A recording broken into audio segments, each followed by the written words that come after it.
mangyayari na nga ang pinakamalaking iskandalo na siyang dudungis sa pangalan ng mga Piero dahil masosorpresa sila sa pasabog na ipapalabas ni Lexa sa tulong ni Max at Lala na ang buong akala nga ng mga Piero ay tribute sa kanilang pamilya dahil sila ang ginawaran ng parangal na Family of the Year.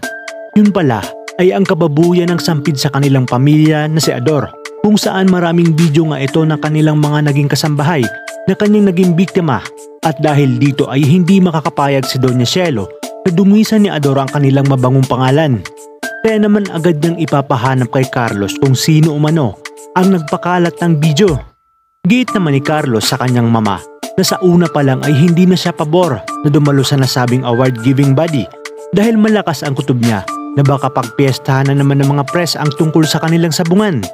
Ngunit gayunpaman ay wala na siyang nagawa at agad na inutusan ang kanyang mga tauhan na kunin si Ador para sa isang interogasyon. Dito na nga sasabihin ni Ador na wala umano siyang maalala, at nang patingnan nga ni Carlos ang mga CCTV ng kanilang mansyon ay nahagip na magkasama sina Ador at Stella. At dahil nga kasama na ito sa mga plano ni Lexa bago pa man mangyari ang event, ay sasabihin ni Lexa kay Stella na umalis na ng mansyon dahil tiyak na ipapapatay siya ng mga Pero sa oras na kumalat ang kanilang mga video kasama si Ador. Ayon pa kay Alexa, tutulungan niya itong makaalis ng mansyon bago pa man mahuli ang lahat.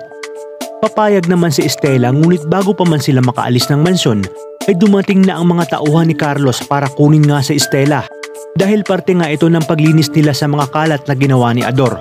Dito na rin gagawa ng susunod na plano sina Lexa, Mang Lando, Max at Lala para mailigtas na sina Stella sa kamay ni Carlos.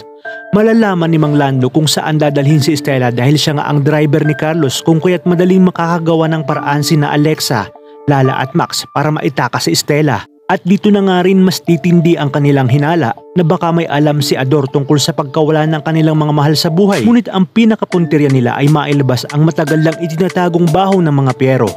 Mga kapamilya, abangan natin ang mga susunod na kaganapan sa teleseryeng hindi ka patatahimiking gabi-gabi, ang Dirty Linen.